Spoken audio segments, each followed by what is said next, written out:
The CMO Confidential podcast is a proud member of the I Hear Everything podcast network. Looking to launch or scale your podcast? I Hear Everything delivers podcast production, growth, and monetization solutions that transform your words into profit. Ready to give your brand a voice? Then visit iheareverything.com. Welcome to CMO Confidential, the podcast that takes you inside the drama, decisions, and choices that go with being the head of marketing. Hosted by five-time CMO Mike Linton. Welcome, marketers, advertisers, and those who love them to Chief Marketing Officer Confidential. CMO Confidential is a program that takes you inside the drama, the decisions, and the politics that go with being the head of marketing at any company in what is one of the most scrutinized jobs in the executive suite. I'm Mike Linton, the former Chief Marketing Officer of Best Buy, eBay, Farmers Insurance, and Ancestry.com, here today with my guest, Dr. Peter Fader. Today's topic, ignore customer data at your own peril. It's the secret sauce for growth. Peter is a marketing professor at the Wharton School of Business at the University of Pennsylvania. He's been teaching there for over 30 years. He founded a predictive analytics firm called Zodia, which he sold to Nike in 2018, and also founded another analytics firm called Theta. His specialty is consumer-driven focus and includes work on lifetime value, customer relationships, and customer-based corporation valuation. A lot of customer stuff in there. I'm very excited to have him on the show to cover these important topics. Welcome, Peter. It's great to talk to you, Mike. Just really happy to help spread the gospel about all this customer stuff. All these customers, these pesky customers. So let's start with a quick overview of what you're seeing of marketing in general in the wild. In your mind, how's the profession trending? Well, it's trending in the right direction. And the whole idea of, customer data ignored at your own will, I think everybody will agree with that today, which is good. In the old days, it would have been at most a secondary or tertiary thought. Yeah, we can get to the data stuff too. So people are starting to elevate the importance of customer data, insights, and predictions, and so on. No one disagrees with that. Now it's a matter of taking kind of the wild west of customer insights and metrics and start to bring a little bit more rigor, standardization, accountability to it. We're making good progress there too. Excellent. I would agree with that. What I'm seeing is everyone's making steps here, but they're not very consistent steps. And a lot of every one of these, almost each one is its own little personalized snowflake by company. So the more standardized it can get, kind of the better. So with that as background, why don't you give our listeners an overview of customer centricity and customer lifetime value? Sure thing. So just we'll take one tiny little baby step back. So what I've been doing for all those 30 plus years at Wharton is I just build predictive models. So, how many customers are we going to acquire? How long are they going to stay? How often are they going to transact or interact? How valuable will those interactions be? So I just really enjoy both building the models, telling the stories, and the so what. So what are these insights and forecasts? How do they help us make better decisions? And for years and years, it's worked very well from an academic standpoint. But you CMOs out there, I mean, not you personally, but most of them would tend to either downplay, ignore, dismiss it. They'd say, that's great in the ivory tower, but let me tell you about the real world, sonny boy. So I've really had to take matters into my own hands to try to make the models, the metrics as relevant as possible, and then kind of surround them with a narrative to get people to really, really, really want to pay attention. So this customer centricity stuff, it really is just a more or less a facade, a Trojan horse around the models just to get practitioners to pay attention. Because I can't just say, here's a good model. That's not going to work. But if I can say, here's a strategy, here's a perspective, here's a series of intertwined tactics that can help you do your job better, that can help you gain more respect, coordinate better with other C-level people. So the customer centricity stuff, the notion that not all customers are created equal, and if we could double click on those differences, we can make more money in a sustainable, ethical, defendable manner. That's the customer centricity thing. Yes. And customer lifetime value is just kind of at the heart of that. So how do we know which customers to double click on and so on?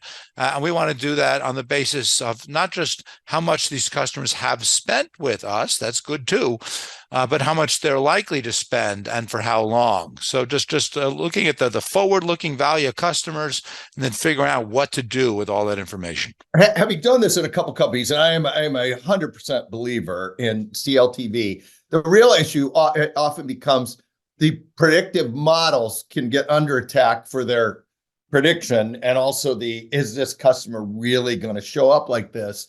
That's the argument I've run into, and I've always started out with this averaging is killing us thing, because treating these customers on average pisses off the best customers. Mm-hmm. Tell us a little bit about how the models are set up, how they then can argue with someone who wants to say, well, that won't be true in 2 years from now when AI takes over or when this takes over. So, because this is my job, is to not only to build these models, but to convince all people that they work, that they're relevant.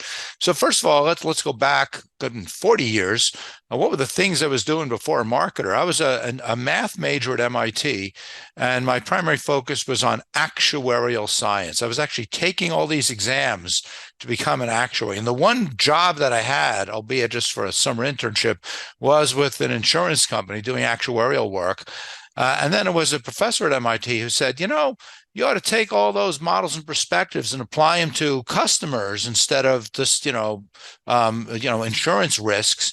And she was right. And if you think about what actuaries do, they don't say, how old are you going to be, Mr. Linton, when you pass away? They know better than to get that granular about it. But they will say, let's look at a group of people who share the same characteristics and say what percent of them will live to be 80 years old. So they know their limitations. They develop these models over very long horizons, and they do so with great specificity and accountability. They're not afraid to say those numbers, and they don't back down. They don't say, well, we didn't anticipate the pandemic, or, well, we didn't anticipate. They kind of live and die by the forecast. And that's what I've been doing, is same exact thing, is applying actuarial science to say, instead of how long till you die, how long till you buy, and then going out on a limb with it. That's very clever marketing there. And to jump ahead with it, I know you want to talk about this idea of CBCV, customer-based corporate evaluation. That's the ultimate test. Because why don't you explain what you just said on the CB front and what it is, and then we can talk about the ultimate test, because we'll just do that part right now, and then we'll come back to that. Sure thing. So the idea is this, that if we can project how many customers you're going to acquire and how long they're going to stay and how often they're going to buy and how much you're going to spend and add that up, that's the company's revenue. And so by being respectful of these models, we can do a better job of forecasting overall revenue longer into the future, more accurately, and with a better diagnostic understanding. Why is it plateauing? Is it because we're not acquiring as many customers, they're not staying as long, they're not buying as often? So we can go way out on a limb and start talking in the aggregate about, how is this company doing? How will this company do? And in a lot of the published work, we go so far out on the limb to say this is the actual value of the company. This is what their stock price should be. And this stuff is vetted, it's published, and then we're held accountable. So you have these papers dating back to 2017 where we said Dish Network overvalued, Sirius XM satellite radio undervalued, Wayfair overvalued, Overstock undervalued. And you look at their stock prices today, and we're right on all those cases. That makes perfect sense, which is nothing happens if the customer doesn't give you money. That's it. But why is there so much resistance to this? We're doing a show later called The Battle Between the Believers and Non-Believers, because marketing now has a lot more math, but there still is tremendous resistance. And the argument of, gosh, these aren't the exact financials that go into the balance sheet and everything else, so we don't like them. Talk about this. Sure. I know you want to, so let's do it. Lots of reasons why. Number one, some people feel threatened by it. Traditional marketers are going to look at some of this math stuff and just feel that, that's not what they do. So they're going to come up with every reason, every excuse to disparage it. Others, it's kind of a similar vein, but more. There's a lot of people who want to humanize marketing. Yeah. I don't like that. And yeah, I'm the only person on the planet who's ever going to say that. There's a lot of people say, behind all those numbers is a human being, flesh and blood, emotions, feelings. And I basically say that's a bunch of bull. Yeah. Behind an income statement is a human being. And so let's just not go there. So let's avoid the temptation to humanize our customers. And again, that's throwing a grenade in the marketing lunchroom. And we're actually better off thinking about them as just we're better off thinking about people acting as if randomly, that they're flipping a coin to decide whether to stay with this subscription or not. They're rolling a die to decide which brand to buy. They're kind of spinning a wheel to decide, how many tickets to buy to the next concert, whatever it might be.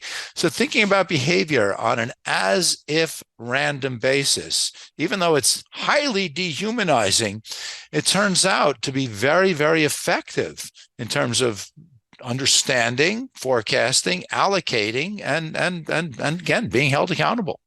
Well, it is essentially the law of large numbers, particularly when you can see that kind of consumer data. How about, Peter, when you don't have that clear of all the digital stuff, you can see the consumer coming in and out, you get a lot of stuff, you can see them bop in and out. So if I'm a subscription model, or if I'm digital only, I can track you, and the law of large numbers becomes easier. How about some other companies where I can't see the consumer clearly? How do I think about this model that way? I love it. So boy, oh boy, this is truly what I do for a living, is building these statistical models to help us fill in the blanks and make statements about things that just can't be observed.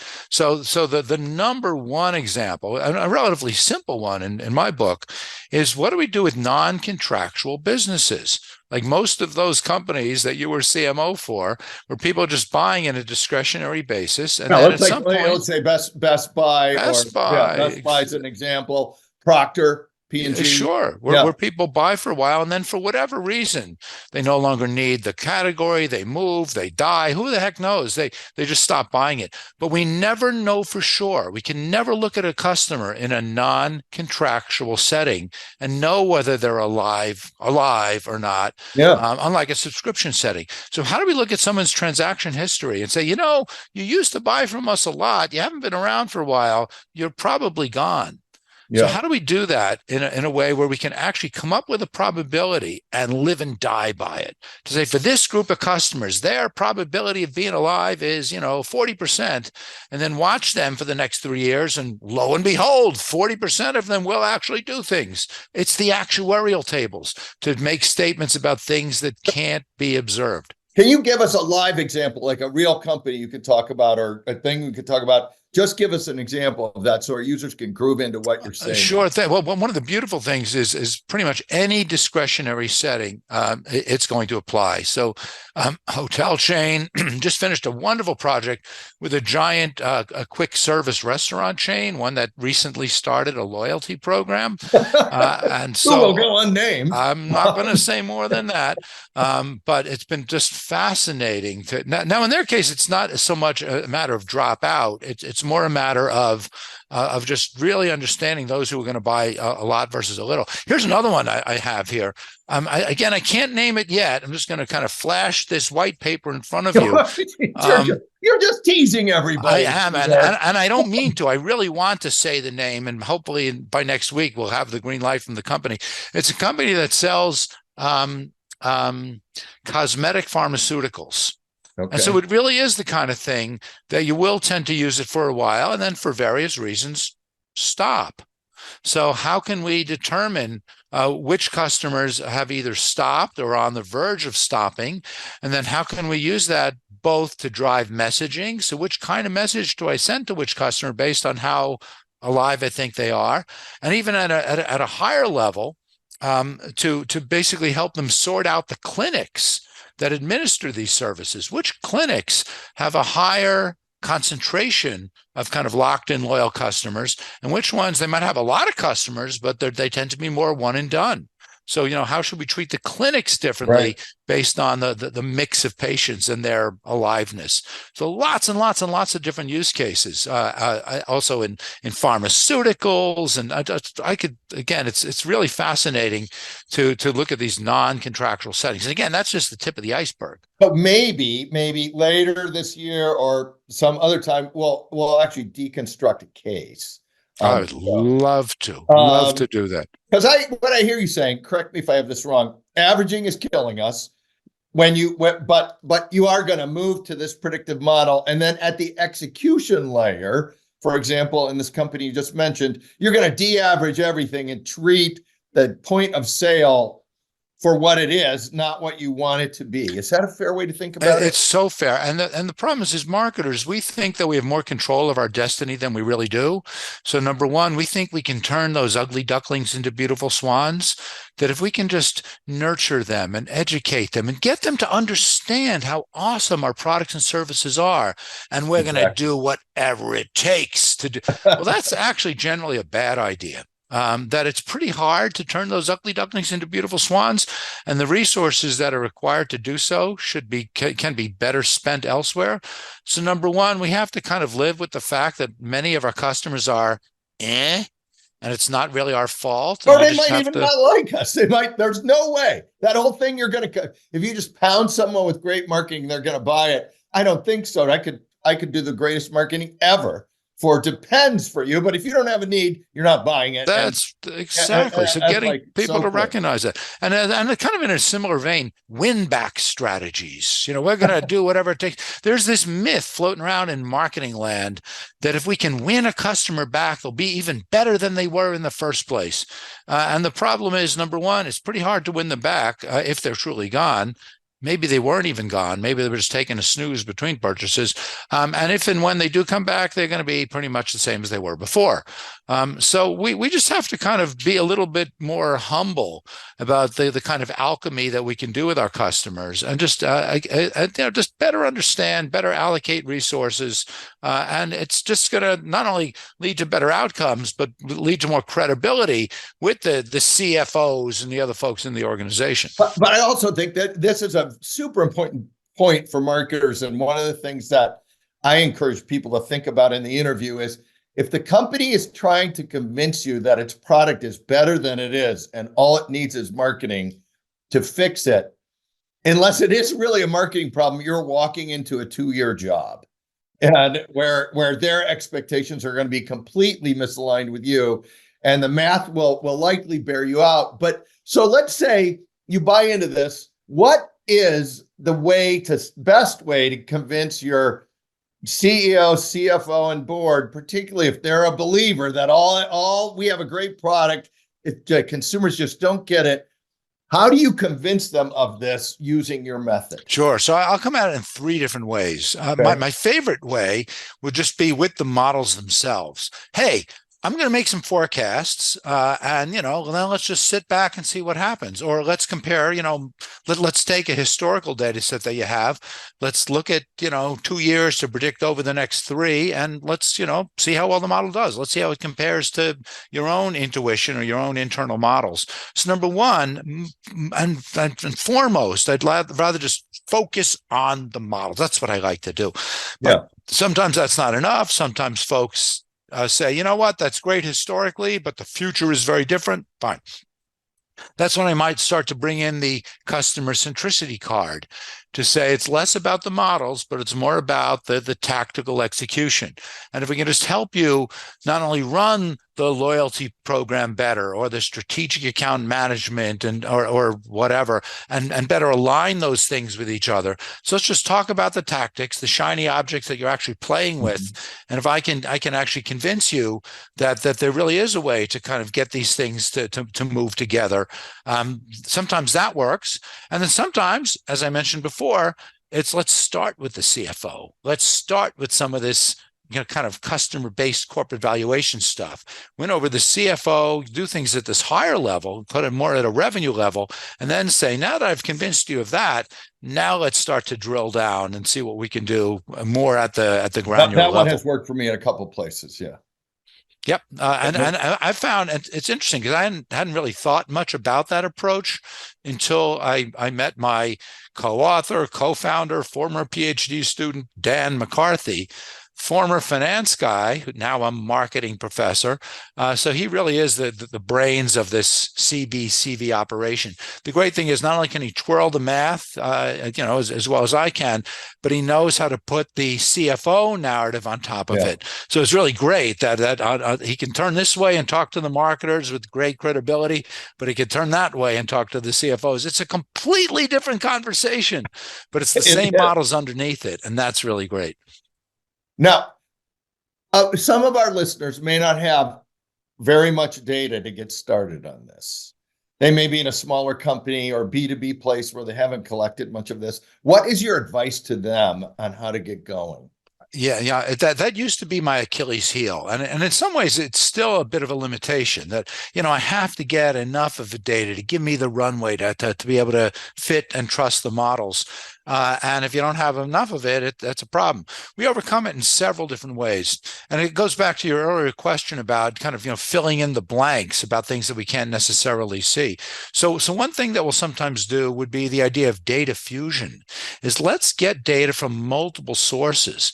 Let's take the limited data that you have internally and let's marry it up with data that we can get from outside sources like a credit card panel or some kind of other market research firm.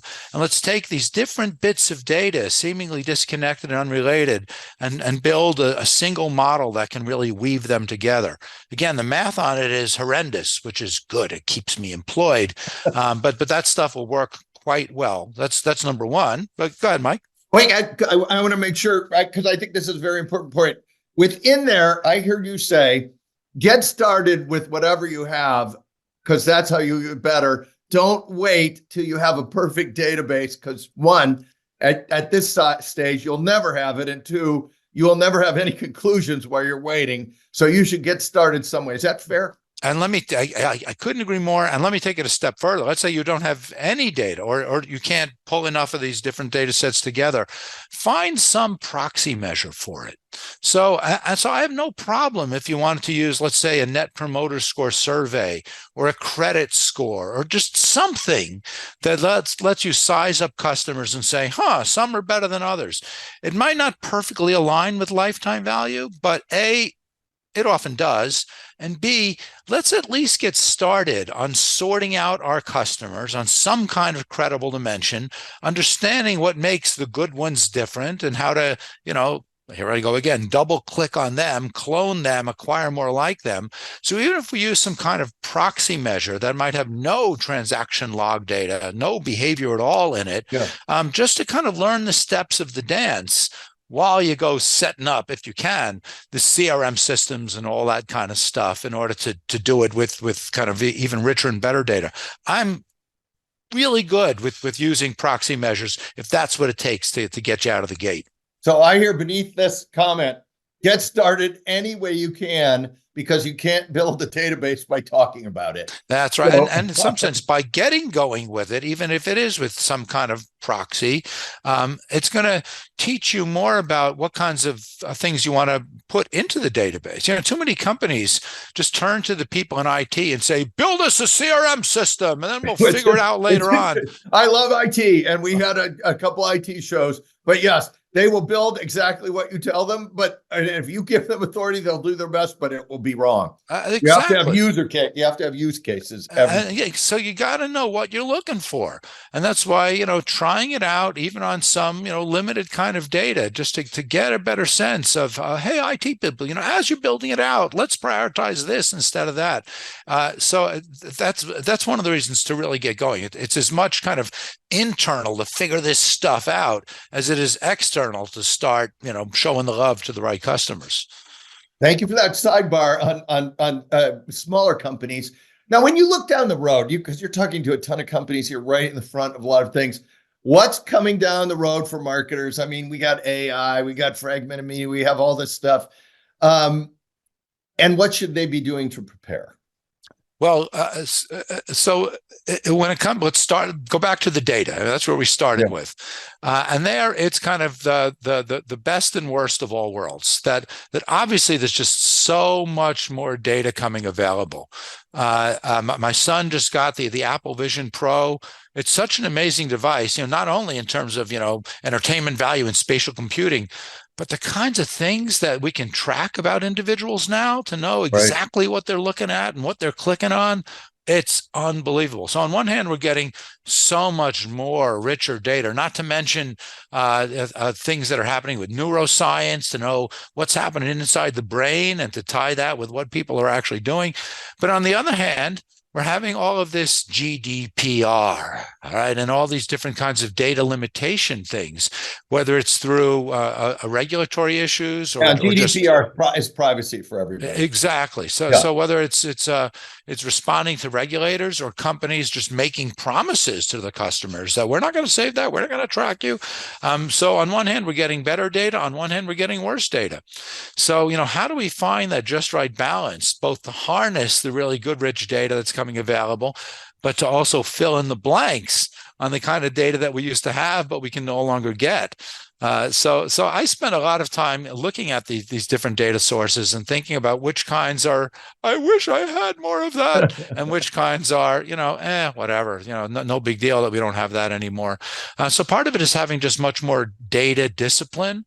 And I think in some sense, that's a theme that underlies all of the different things that you mentioned. You're talking about AI and so on.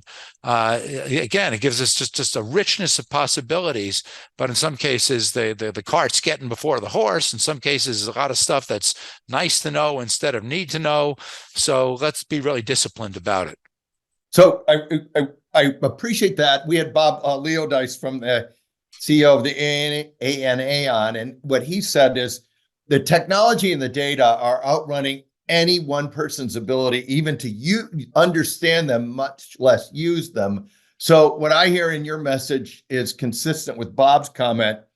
Gosh, you got to figure out what data matters the most to you and make sure you're using it right before you try and absorb every single piece of it. And I want to just, if I may, just go one step further with it, because anyone's going to agree with that. It's kind of a motherhood statement, but I'm trying to go a step further. You didn't just Bob, did you?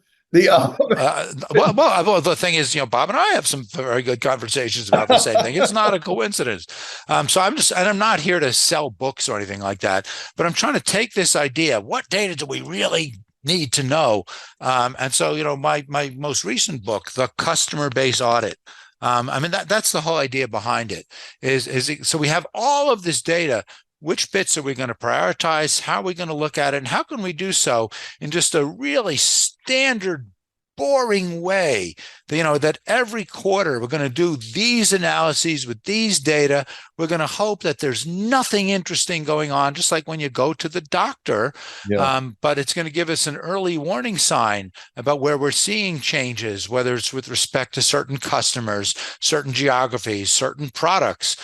So let's just do the same boring analyses over and over and over in order to understand the nature and impact of changes. So we're really, really serious about kind of starting small, starting limited, and then starting to expand from there. Got it. I know you're going to send me a signed copy of that book. So speaking of books, are we teaching future marketers the right things in business school today? Mixed. Tell me more. So on one hand, there's so much more interested in the data and analytics and all the stuff that I do, all the things I've been talking right here. I've been teaching a course on this stuff for 20 years. I used to be lucky if I'd get 15, 20 MBAs in there, and today I'll have 230. So part of it is that there's just all the cool kids want to do the data analytics thing. Marketing is a natural domain to kind of flex those muscles and use those skills. So on one hand, that's great. And it's good to see the students flocking to those courses. On the other hand, if you look at our intro courses, they're not that much different than they were when I started 30-something years ago. Yeah. And we're still teaching the 4 Ps and the 11 Cs and just all this other stuff. And I'm not saying that stuff is wrong, but it does reflect a different era of marketing, where just the practice was entirely different. And I mean, my own bias on it is that we're still overemphasizing the role of the stuff we sell as opposed to the entities that we're selling to. I wish there was just a little bit more balance on the customer part. I couldn't agree more on that. And I also think the soft skills and the leadership and things like vendor management and all that is being not trained by anybody, and the skills that will make or break you. And so, well, I have a whole line of thinking on what B schools. Yeah, I hate to. Look, I love Wharton. I love what we do. We teach some awesome courses, but we don't teach a course on sales. I mean, how can be a marketing department? I can get an MBA without learning how to sell and acknowledging that no matter what field you go into, whether you're a marketing major or not, everyone ends up selling stuff, whether it's products or ideas. At the very least, you're selling ideas in your company, and you should know how to do it. And we should be offering courses like that. So you're absolutely right that there's some gaps in the curriculum. Again, there's a lot of good stuff too, but we should be looking more at what is it that our students really want, as opposed to what is it that we find interesting to teach them. Got it. So we're at the end of the show. This has been a blast. But so last question.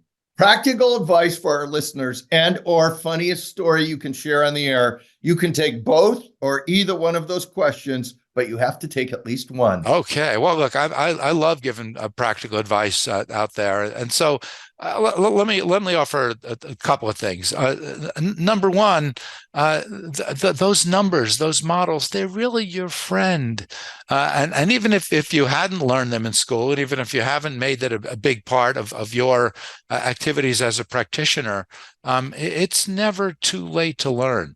That not only can these things be very helpful, but in some cases they can be actually surprisingly interesting. So in many ways, it's just like learning another language or a musical instrument, and you kind of have to go into it feeling kind of humbled and just knowing you're going to screw it up at the beginning. But you'd be surprised at what you can get good at. You can teach an old dog new tricks. So that's one bit of practical advice. And now I'm almost going to contradict myself, which is to say that a lot of these models really they're not an end unto themselves. They're just going to help us do all of that traditional marketing stuff a little bit better. So I still have tremendous respect for the creatives out there. But it's just that instead of saying, hey, creatives, just give us a great ad or develop a great product, it's, hey, creatives, we have some really valuable customers over here. Come up with something for them. So we can really find a way to take all of this quantity stuff and marry it with the kind of traditional qualitative, creative stuff, and everybody gains, including the customer, including the shareholder. We just have to have that kind of conversation more often. I think that is a great way to end the show. And I'm going to summarize what you just said is, look, numbers are your friend and you should treat them as such, but you still have to lead the department and the company into the marketplace. And if I got that wrong, you should stop me. If not, I'm going to run to the close of the show. So thank you, Peter. It was a blast to have you on the air. And thanks everyone for listening to CMO Confidential. If you're enjoying the show, hit the like button and subscribe. Look for all of our shows on Spotify, Apple, and YouTube, which include Marketing, the battle between believers and non-believers, the Budweiser case, how not to manage a socio-political issue, what private equity really thinks about marketing, and is the CMO job headed for extinction? Hey, all you marketers, stay safe out there. This is Mike Linton signing off for CMO Confidential.